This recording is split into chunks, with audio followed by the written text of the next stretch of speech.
Hi, I'm Eric Siegel with ericstrains.com. Today we're going to be taking a look at the new 3-rail O-scale Vision Line GG1 from Lionel. Alright, so here we have an O-scale model of the legendary GG1 electric locomotive. Now, of course, as many of you know, Lionel has a long, storied history with the GG1. But before we get into that, let's go over some history on the real GG1.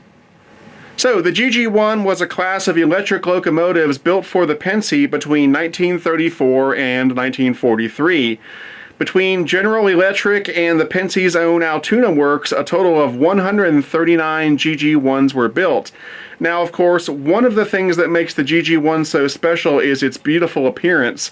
And that is due to the fact that during the development of the GG1, the Pennsy brought in famed industrial designer Raymond Loewy to enhance the design of the engine and give it a more streamlined look. And as you can see, Loewy did an outstanding job, and for that reason, the GG1 is etched in history as one of the most beautiful American locomotives ever built. Let's take a minute to talk about why these engines were called GG1s. The name GG1 is a reference to the wheel arrangement on the engine. Here in the United States, we've always used an engine classification method known as the White notation, named after a guy named Frederick White, whose idea it was. And under the White notation, an engine is classified by the number of wheels on the engine. More specifically, the wheels are counted in 3 groups: lead wheels, drive wheels, and trailing wheels. So, for example, the very common type of steam engine used in American railroading, the 484 Northern, that was called a 484 because it had 4 lead wheels, 8 drive wheels, and 4 trailing wheels. Well, back in the day, the Pennsy operated a lot of steam engines that had a 460 wheel arrangement. And of course, this meant that the engines had 4 lead wheels, 6 drive wheels, and 0 trailing wheels. Now, the Pennsy didn't refer to their engines by their White notation. They gave each type of wheel arrangement a letter assignment. And so on the Pennsy, a 460 engine was referred to as a Type G engine. Now, that brings us to the GG1 here. When it was built, it was essentially constructed as 2 460 engines back to back. So we have 460, there's nothing in the middle, and then 460. So as far as the Pennsy was concerned, this engine was 2 Type G engines running together under one roof. So they classified it as a Type GG engine, which led to them being called GG1s. Anyway, the GG1 entered service with the Pennsy in 1935, and they stayed in service for quite a long time. In fact, they even outlived the Pennsy itself. After the Pennsy merged with the New York Central, they ran under the Penn Central banner, and then after the catastrophic failure of the Penn Central, they ran for Conrail as well as Amtrak. The last GG1 ran for New Jersey Transit and was finally retired from service in 1983. So to say the GG1s had a good run would be an understatement for sure. Now, of the original 139 GG1s that were built, most ended up being scrapped, but today there are 15 production GG1s that exist in museums. Now, none of those GG1s are operational at this time, and from what I've read, that's because of some sort of difficulty with running their onboard transformers, but it's pretty cool that 15 of these exist today in museums. It's certainly a legendary engine, and it's great that it's something that you can go and see to this day. Alright, now let's talk about Lionel's rendition of the GG1, but before we get to the Vision Line GG1 that we have here, let's talk about Lionel's history with the GG1, because Lionel and the GG1 have quite a storied past together, and it all started in 1947. That was when Lionel produced the first model of the GG1, and of course that was the iconic post-war 2332. 1947 was only about a year or so after World War II had ended, and of course, as many of you know, Lionel did not produce trains during the war. Instead, they manufactured equipment for the Navy. But during the war, they were hard at work planning for the wonderful and new toy trains they would come out with once the war ended.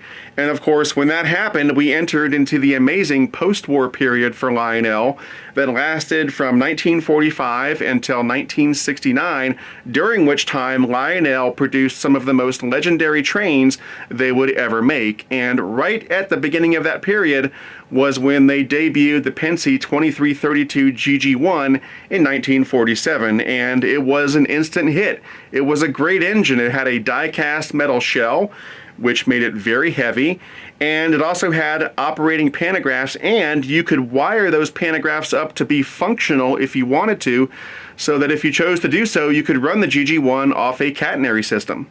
Now, in addition to the 2332 being a great engine in and of itself, one of the contributing factors to it being such a hit was the catalog art. Back in the day, Lionel would hire artists to illustrate the catalogs to help sell the trains. And as many of you know, the catalog art from the post-war period was almost as important and famous as the trains themselves. And of course, one of the most iconic illustrations ever came from the 1948 Lionel catalog, where they had an amazing illustration of the GG1 where the engine just pops off the page right at you. And that image alone was sure to make every boy in the country want a GG1 under the Christmas tree. And so the GG1 became an iconic engine for Lionel, along with the Santa Fe F3, the Hudsons, and others. So Lionel would make several different versions of the post-war GG1 on and off from 1947 until 1963.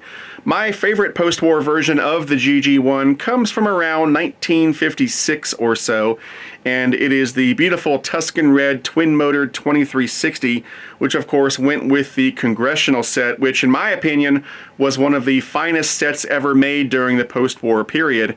The GG1 would appear again in the 1970s during the MPC era. I've actually got one of those in my collection. There it is. It's a very nice engine. It would appear again during the Lionel Trains Inc. era with Richard Kuhn at the helm, and it's appeared several times during the Lionel LLC era that we're in right now. So the GG1 has sort of been along for the ride all these years through the many different iterations of Lionel, and for good reason. It's an icon. It's part of what Lionel is all about. And so for that reason, I think it's very fitting that we now get a Vision Line GG1. It's sort of the other end of the story from the 2332. We now get a scale GG1 with all of the bells and whistles and technologies of the 21st century. Now, because Lionel and the GG1 have such a long history together, I thought it would be really cool to show you side by side the Vision Line GG1 and an original 2332 Penske GG1 from the post-war days to kind of show you where we started and where we are. Now, I don't own a 2332, but I do belong to a local train club, the North Atlanta O-Gauge Railroad Club. And so I put the word out, and I got a response from a train club buddy of mine named Dean, and he was kind enough to lend me his 2332 for this shoot. So here it is, an original Lionel 2332 from circa 1947 or so. Now, as you can see, his 2332 has been very used and very well loved over the years, as evidenced by the faded stripes and decals and so forth. That was very common on these post-war GG1s. The stripes and so forth would rub off very easily with repeated handling, and so for that reason, it is very difficult to find a post-war GG1 where the stripes and decals and so forth are in good shape. And if you can find one, it's very, very expensive. But the fact that it's faded doesn't take anything away from the model. It just means that it's been very loved and very used over the years. That's a good thing. It's a beautiful model slash toy. And one of the interesting things about it is that when the post-war GG1s first came out, they were so beautiful and state-of-the-art for the time that a lot of people thought it was a scale model. Even though if you look at it side by side with the Vision Line scale GG1, you can see that it's nowhere near scale, but a lot of people thought it was. But you know, back then, being scale or not scale wasn't as important as it is now. It was more about fun and using your imagination, not like today where we expect a little more realism out of our models. Now, Dean's 2332 is in operating condition. However, it did not want to run today for some reason. Now, because it's a post-war engine, I know that if I opened it up, I could get it running in 5 or 10 minutes because post-war engines are easy to fix like that. But it's not my 2332, and so I didn't want to open it up without permission, so it's not going to run today. But that doesn't matter because we're not here to talk about the 2332. We're here to talk about the new Vision Line GG1. So now let's focus on that. So Lionel debuted the Vision Line GG1 in their 2016 Volume 1 catalog, and then these things started arriving in stores and on doorsteps in late 2016. I believe it was around mid to late fall of 2016, if I recall correctly. Now, I've got two of these. I've got the Amtrak number 926 that you see here, and I've also got the beautiful Pincy Tuscan 5-stripe version as well. However, Lionel made 8 different versions of the Vision Line GG1. I'll go over those different versions at the end of this video, but suffice to say, whatever flavor of GG1 you may want, they probably made it. Now, for the newcomers out there, I should mention that even though Lionel made 8 different renditions of the Vision Line GG1, they are all pretty much the same on the inside. Yes, they have different paint jobs. Yes, they have some cosmetic differences between the different versions. And yes, because these are Vision Line engines, each GG1 does have road name and road number specific dialogue. But other than that, they're pretty much the same. So everything I'm going to show you on this GG1 easily applies to all of the other Vision Line GG1s that Lionel made. Anyway, let's go over some stats on the GG1. The length of this engine from coupler to coupler is right at 20 inches. The weight is an impressive 8 pounds, 7 ounces. It's got a real nice feel to it. The pulling power of this engine is right around 2 pounds, and that's with 18 volts of power on the track at 2 amps. And the minimum curve needed to run this engine is 0.72. Of course, on top of the engine, we've got the automatic motorized pantographs, and they contain one of the hallmark features of this Vision Line model, that being the catenary arc lighting effect. We'll talk more about all of that later. On the inside of the engine, despite the fact that this is an electric engine, it does have a fan-driven smoke unit, and that smoke unit operates in 2 different modes. We'll talk more about that later as well. The engine is driven by 2 flywheel motors, and then of course on the inside we've also got the electronics for legacy command and legacy rail sounds.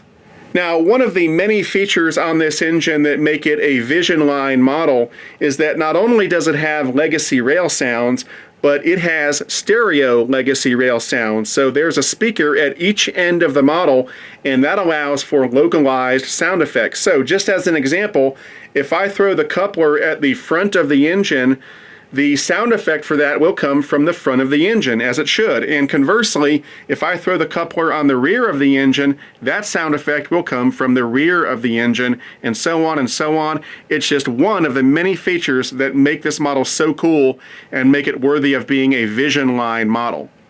Alright, we've zoomed in and we're ready to start looking at all the great features and details on this model. Now, if I sound a little bit excited, it's because I kind of am.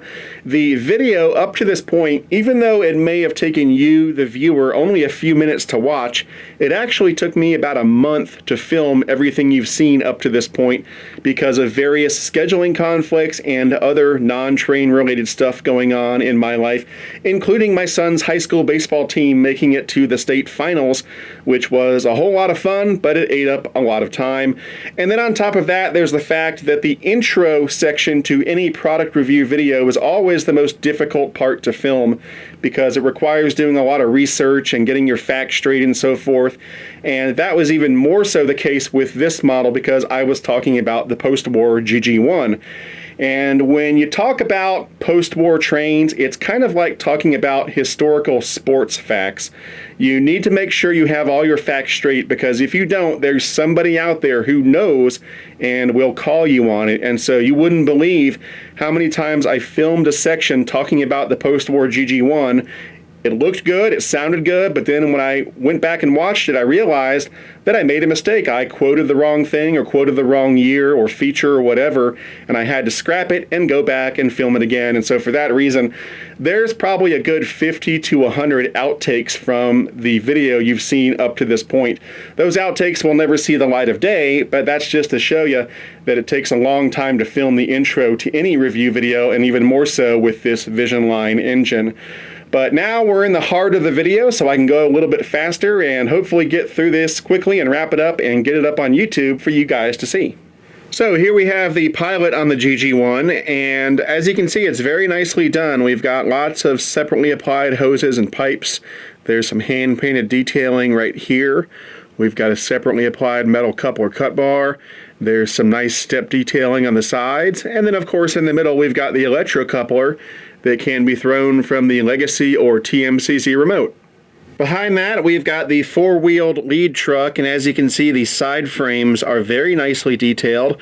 And by the way, these are made of die-cast metal, as is pretty much everything else on this model. Moving back, we've got the first six-wheeled power truck, and again, these side frames are very nicely done, all die-cast metal, of course. And we've got some nice spoking in the drive wheels. If I lift the engine up a bit, you can see through the spokes. They did a really nice job there. And then we've got this metal ladder hanging down from the cab, which we'll take a look at in just a couple minutes. And then behind that, we've got an identical second set of drivers and another ladder hanging down from the rear cab. And then we come to the trailing truck, so to speak, and the rear pilot, which are, of course, identical to the ones you've already seen on the other side of the engine. As we move up, here's a look at one of the ends of the GG1. We've got a hinged metal deck plate right here. We've got some separately applied metal grab irons going on. The door opens up like that, which is always nice. We've got operating marker lights up here, as well as lighted number boards on the sides. And while we're up here looking at the shell, this is a good time to point out that the shell of the Line GG1 is die-cast metal. So that's what gives this engine its great weight. Now, this is also a good time to point out the only real problem that I've found with the Line GG1, and it's a problem that other people have reported as well. And you're really looking at it right now. It's this seam right here. That is a seam in the casting used to make the GG1. Now, ordinarily, what you would want to do at the factory is sand down or grind down that seam so that it's invisible, and then you paint over it and you never see it. But as you can see, they didn't do a great job of that, and so as a result, these GG1s have a seam down the middle that is visible. Now, it's not super visible. When the engine is in motion, you're probably not going to see it, but if you do study the model up close, you are going to notice it. And of course, it has upset a lot of people. Now, you know me, I try to focus on the positive, and for me, it's not a deal breaker. Yeah, it's unfortunate, but you know, mistakes happen because these things are designed and built by humans. Regardless of where they are in the world, they're still humans and they make mistakes from time to time. And I'm not going to let something like this ruin my good time. As I've said many times before, I've got lots of other stuff that I really need to stress about in my life. Trains is not one of them. When I come down in the train room, it's time for fun. It's time to unwind and relax, and so stuff like this doesn't really bother me, but I did want to point it out because it does bother some people. Around the corner, we've got these nice add-on vents, and it should be noted that depending on which GG1 you purchase, the vents will either be up here, like they are on the Amtrak version, or they'll be down here in a slightly different configuration, and that's exactly how they are on the Penske Tuscan 5-stripe GG1 that you'll also see in this video. Up next, we come to the front cab, which looks great, as it should, because this is a Line engine. We've got separately applied windshield wipers on the front windows. On all of the side cab windows on the engine, we have these security bars going across, and all of these windows do have clear plastic inserts in them. The interior of the cab looks awesome. We've got a hand-painted crew figure right here, and there's one on the fireman's side as well. And then we've got a great-looking control panel with lots of hand-painted gauges and so forth. And one of the things that makes this a Line engine is that when you power the engine up, not only does the cab have interior illumination, but all of the gauges on the control panel are backlit. Next, we've got one of the 4 cab doors on the GG1. You've already seen one of these metal ladders hanging down, but we've also got separately applied metal grab irons on either side of the door, and all 4 cab doors on the GG1 do open up like that, which is nice. And then over here to the side, we've got a nice cast-in vent. In this area between the cab, we've got a nice looking Amtrak logo, and you can see some of the striping going along the engine. And then we've got some nice cast-in details up here. Here's a look at the rear cab. Now what you're seeing here is the opposite of what we saw on the front cab. So where we were looking at the engineer's side of the front cab, this is the fireman's side of the rear cab. And on the fireman's side, it doesn't have all the fancy control panel detailing like it does on the engineer's side. Also, Lionel wisely did not put crew figures in the rear cab because it wouldn't make sense to have crews at both ends of the engine at the same time. So both sides of the rear cab are empty. However, the rear cab does still feature interior illumination. And that brings us to the other end of the engine, which of course looks identical to the end you've already seen. The only real difference is that this end is lacking that little F that's right about here on the front of the engine. That F denotes which end of the engine is actually the front. So since there is no F on this side, we know that this is actually the rear of the GG1. Now it's time to take a look at the top of the GG1, which is really where a lot of the action is at. So starting up front here, we've got a little panel that opens up like that. There's nothing underneath, it just opens up, which is always a nice touch. We've got some separately applied detailing going underneath the pantograph, and then we've got the pantograph itself, and of course there are two pantographs on this engine, and they're really one of the focal points of the GG1.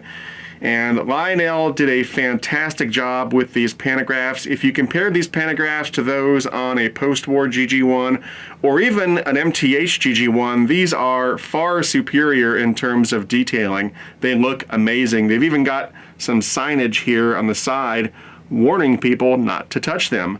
So very, very cool. And of course they are motorized and automatic. So when you run the engine, they will go up and go down as needed and as is appropriate for whatever you're doing. And you can also operate the pantographs manually if you want to from the legacy remote. We'll go over that in just a little bit. Now, these pantographs on the Line GG1 are not functional in the sense that you cannot run this engine off of catenary power like you can with a post-war GG1 or even an MTH GG1. But the trade-off is that you get the great catenary arc lighting effect up here, which you'll see in a few minutes. Now, the way that works is that there's a little LED up here. It's a white LED. And when you run the engine, it flashes randomly and is supposed to give the illusion of sparks coming off of the catenary just like they would in the real world. Now, does it look like real sparks coming off? Of course not, because they're not real sparks, but it's about as close as you're going to get without having real sparks. And you know, if you turn off the lights and you turn on your imagination and check out the GG1 in motion, it kind of looks like sparks coming off. I think it looks really cool. But above all, I really like this because this right here is what the Vision line is all about, doing things that have never been done before. So like it or not, realistic looking or not, you have to admit that this embodies the spirit of the Vision line. This is what it's all about. And so for that reason, I think it's a really cool feature and well worth not having the ability to power the GG1 off of catenary power. Now, of course, the ability to run the engine off of catenary power is a really cool feature. There's no arguing about that. But in my opinion, it's really not necessary because really, how many of us out there actually have a functional catenary system on our layout? And of the people who do, how many of those don't have powered three-rail track running underneath the engine anyway? So it's one of those things that sounds really cool on paper, but in reality, it's probably not really needed. Now, I'm sure there are a few people out there that might be legitimately inconvenienced by something like that, but I'd wager 99% of the people buying a Vision Line GG1 either do not have catenary power at all on their layout, or if they do, they've also got powered three-rail track underneath the engine anyway. So again, it's really not that big of a deal in my opinion, and given a choice between the ability to power this thing off of catenary power and having that catenary arc lighting effect, I'll take the lighting effect any day of the week. Now, I'll tell you what would be really cool is to run the Vision Line GG1 on a layout with a catenary system.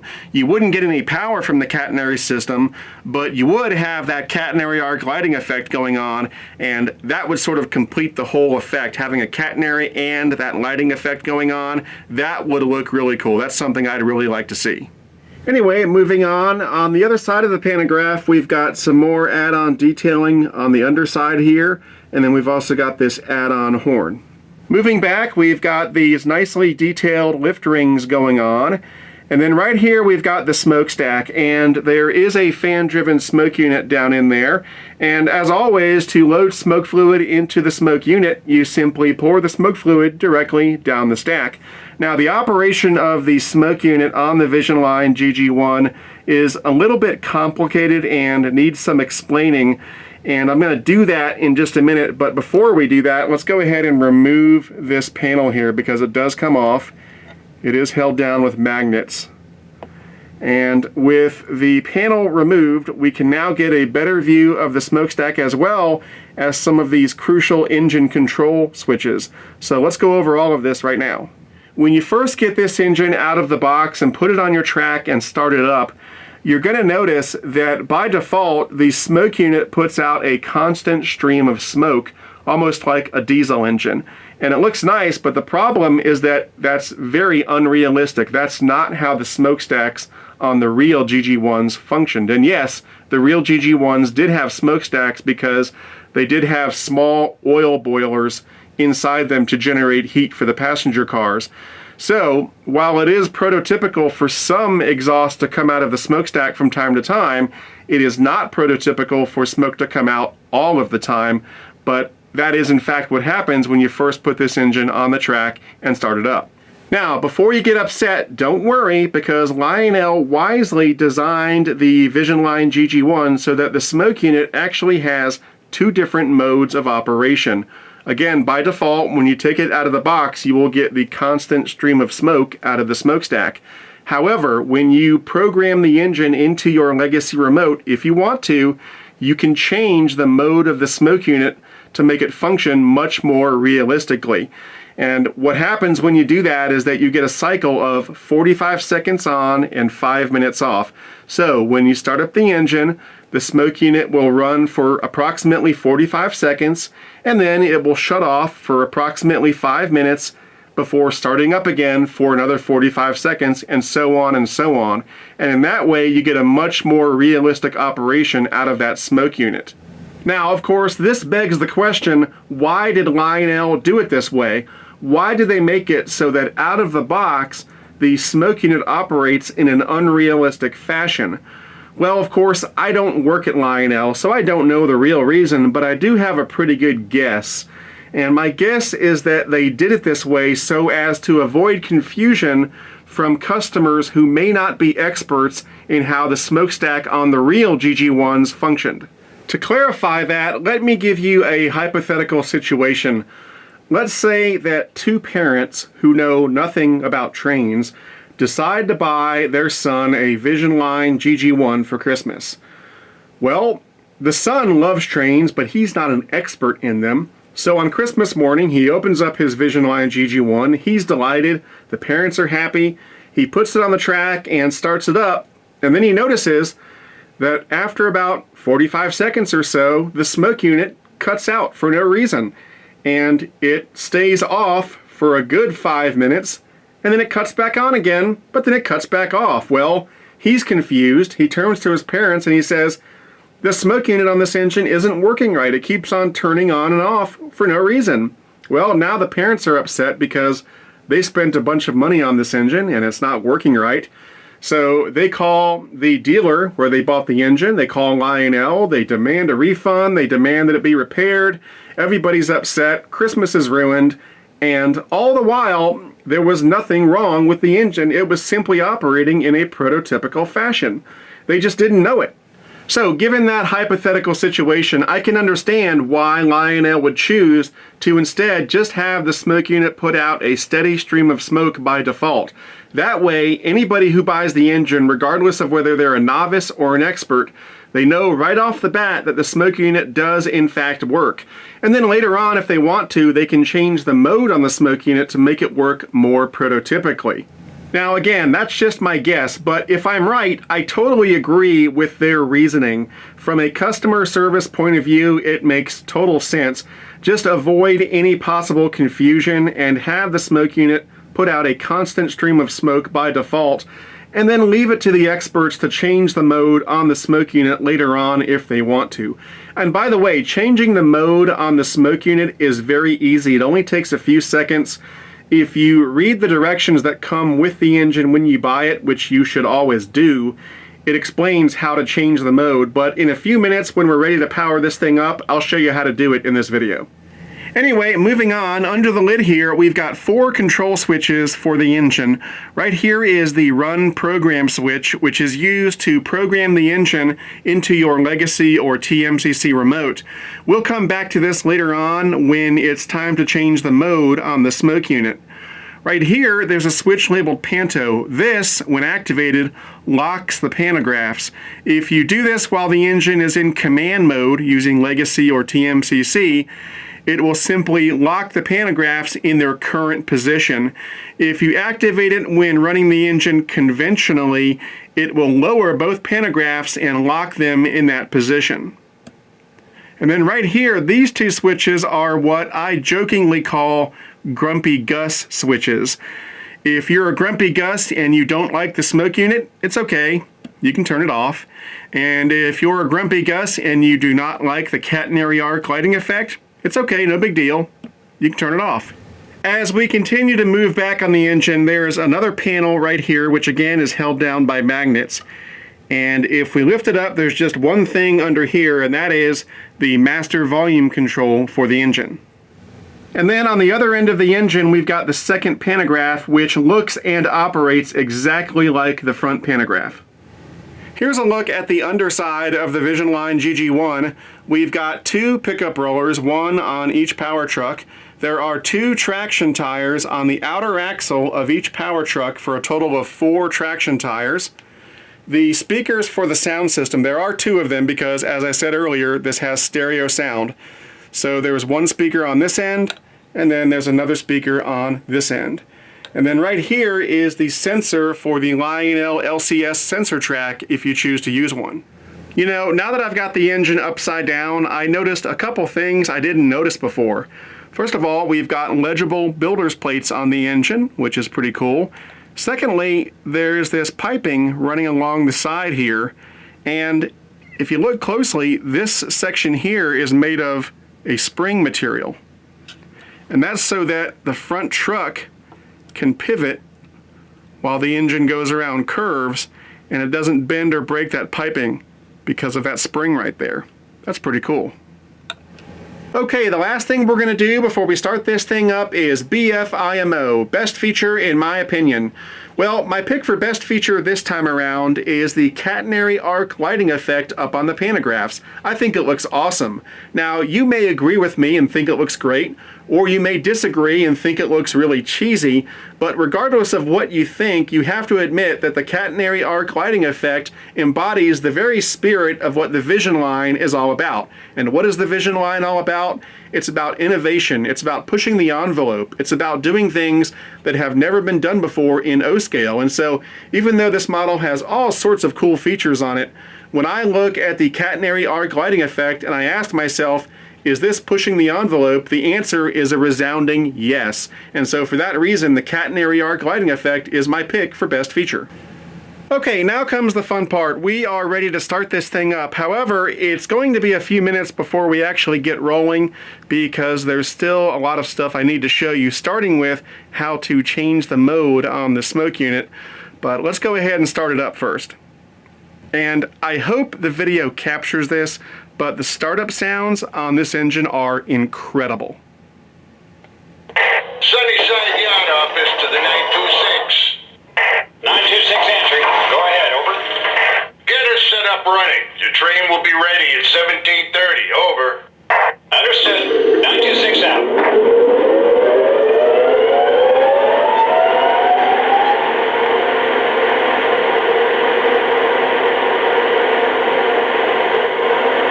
So the smoke unit is on, and I don't know if you can see it on the video very well, but it is putting out a constant stream of smoke, just like a smoke unit on a diesel or something like that. Maybe if I put something dark behind it, it might make it a little bit easier to see the smoke. So it's coming out constantly, which looks nice, but is prototypically incorrect. So let's go ahead and change the mode on the smoke unit. Now to do that, we have to put the engine back into program mode. So I'm going to lift off that lid, and then the run program switch, I'm going to put that into program mode. And now, according to the directions on page 14, what we do now is press the engine, which mine is in slot number 8, and then we hit aux 1 and the 9 key, which is that key right there. And that should put it into a more prototypical mode. So let's see what happens. I'm going to put it back in run mode. And after about 45 seconds or so, or maybe about 30 seconds now, it should cut off. Let's see.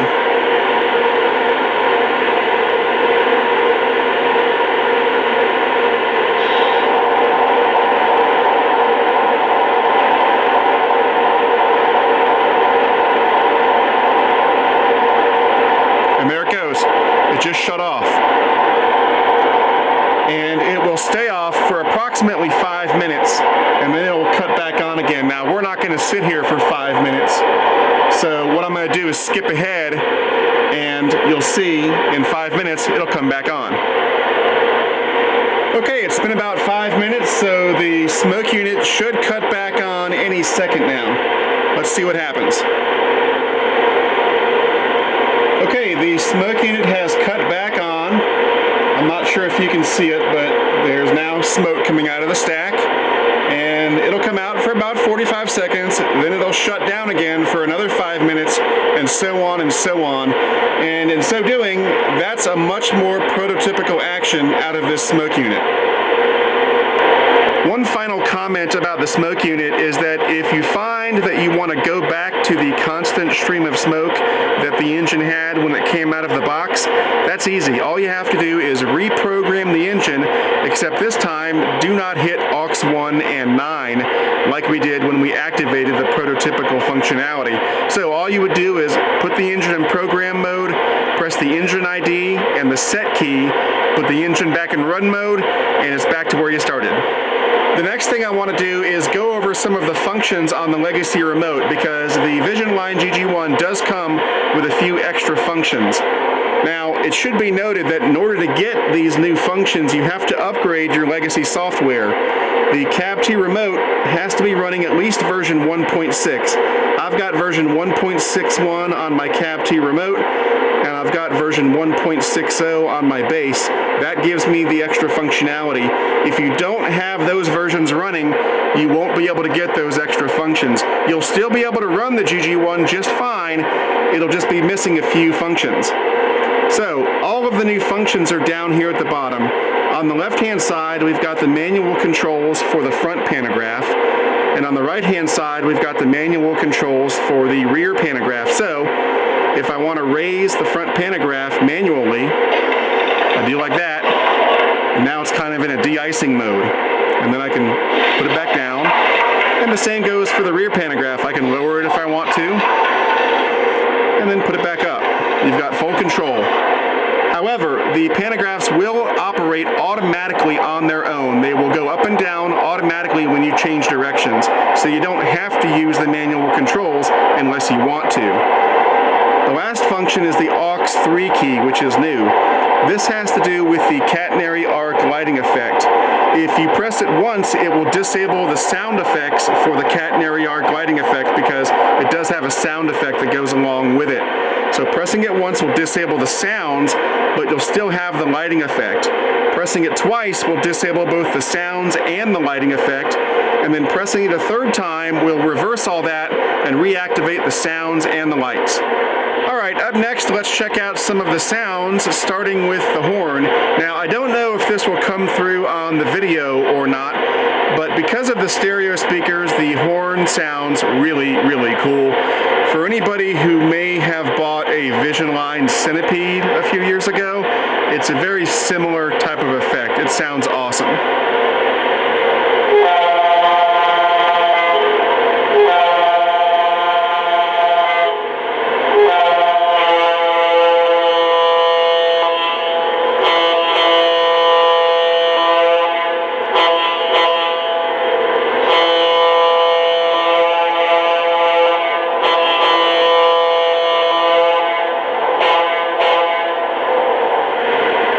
now here's the bell.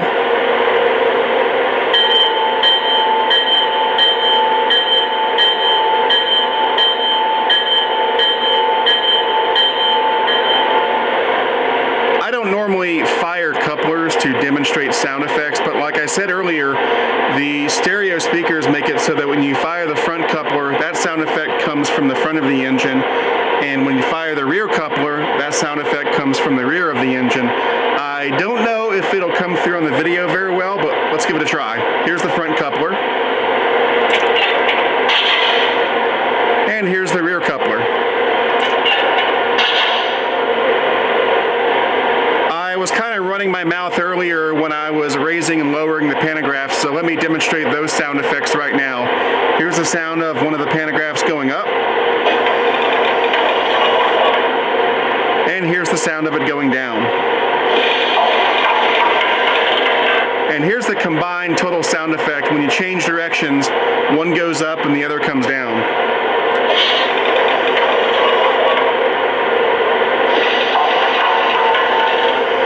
Not bad. You know, one of the hard things about making a model of an electric engine in modern times is that when it comes to sound effects, you're kind of limited because electric engines really don't make that much noise, unlike a diesel or a steam engine. They kind of just have a whirring noise. But the next sound I want to show you is very subtle, but it's kind of cool, and that is the sound you get when you press the RPM up and RPM down keys on the Legacy remote.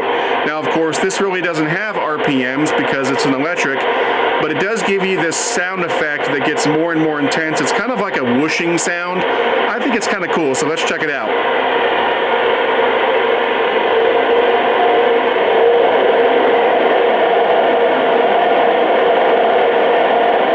What this sound is simulating, by the way. Maybe it's just the whir of the engine as it goes down the track faster and faster. I don't know.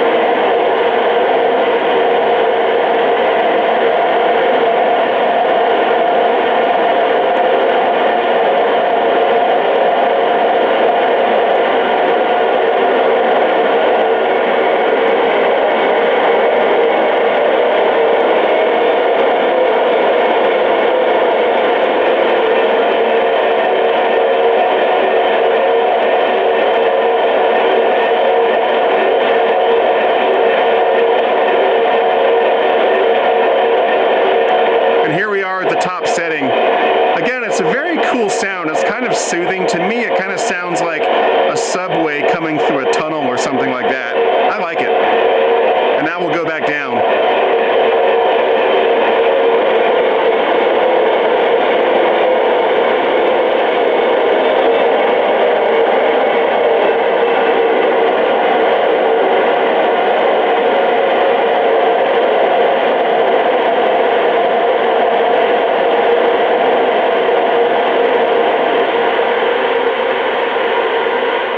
Let's check out some of the Crew Talk sound effects. Now, as always, if you're one of those people who don't like the Crew Talk sound effects, that's okay. You don't have to use them. I happen to like them. I think they're really cool. They add a lot of life to the engine. And because this is a Vision Line model, it does have road name and road number specific dialogue. So let's check it out.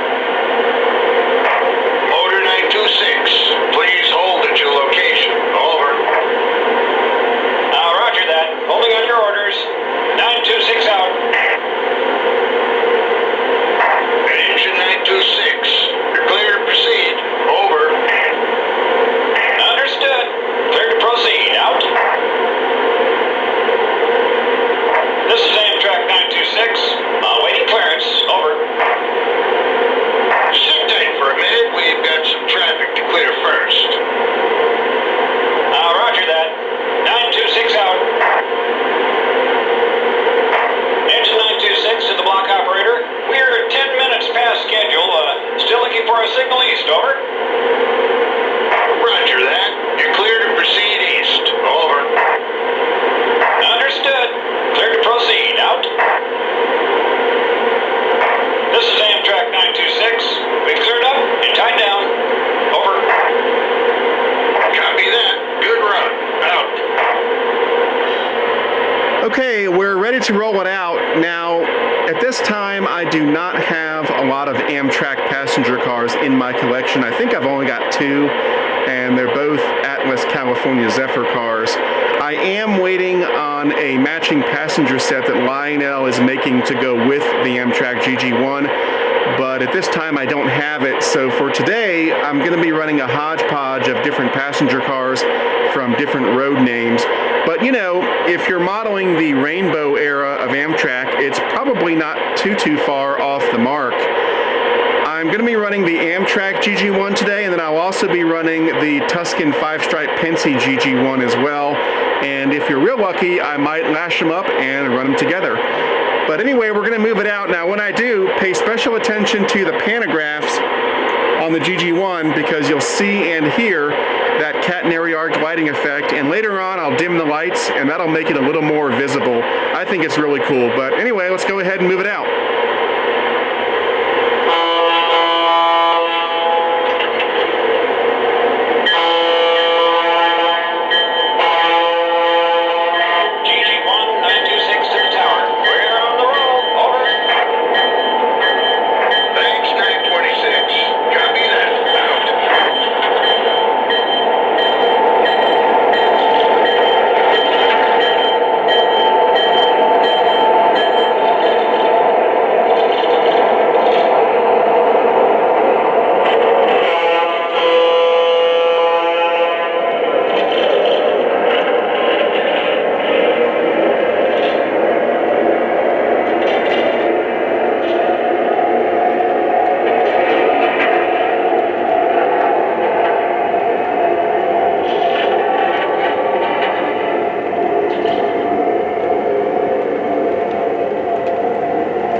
Alright, that about wraps it up for this review. This is an absolutely gorgeous model, and I think it's a worthy addition to the Lionel Vision line.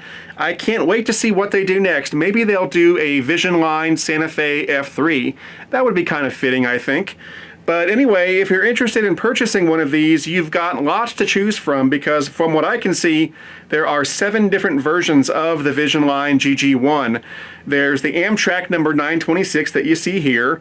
There are 3 riveted versions. There are 2 Pennsy riveted versions, number 4899 and number 4800.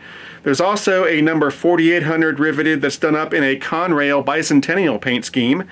There's a Pennsy Tuscan 5-stripe version, number 4913, which is the other GG1 that I bought. There's a Pennsy Brunswick Green 5-stripe, number 4935. There's a Pennsy Brunswick single stripe, number 4877. And there's a Penn Central number 4828. So like I said, there's lots to choose from. Also, as a side note, Lionel is making several sets of passenger cars which are sold separately but are meant to go with the GG1s. I myself have ordered 2 of those sets. I've got a set of Amtrak passenger cars on the way to go with my Amtrak GG1. And I've got a set of Pennsy passenger cars on the way to go with my Pennsy GG1. As soon as those arrive, I will do a video on those. Now, no matter which GG1 you choose to buy, they all cost the same. The retail price is right at $1,400. Although if you go through a good Lionel dealer, you should be able to get a bit of a discount off that retail price. And as always, if you're looking for a good Lionel dealer, try my favorite train store, which is Legacy Station. You can find them on the web at www.legacystation.com or give them a call at 770-339-7780. Anyway, that's it for now. I'm Eric Siegel, and I'll see you next time.